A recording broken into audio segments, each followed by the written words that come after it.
Topilsin deysh u qiz. Ahmoqmi bu? Ne arazluradi? Nima yetmaydi bu ayolga men tushunmayman. Uying bo'lsa, ering bo'lsa, bolalaring bo'lsa, ering har kuni uyiga kelsa, Menimcha-chi, o'sha videoni ko'rib borgan bo'lsalar kerak ofisga. Aziz o'sha yerda ko'rib, erim meni aldadi deb o'yladimi?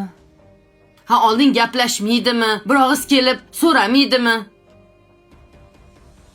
Meni kasal deb keldi bolam. Boshimizda hozir xursandchilik emas, ko'rib turibdi-ku o'zi. Lolani ahvolini, hammamizni o'y fikrimiz bolamda bo'lsa, buniki ortiqcha endi hozir. Kim biladi, bilmasam.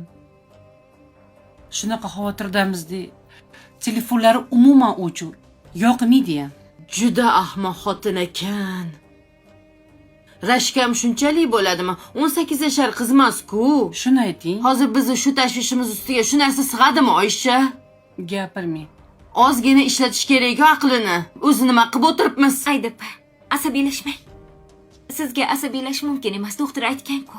Mayli endi bir ketding, ikki ketding, uch ketding. Bo'ldi, endi oxiri bo'lish kerak-ku bolam. Hozir bizda muammo bo'lib turganda shunaqa qiladimi? Xafa bo'laman-da.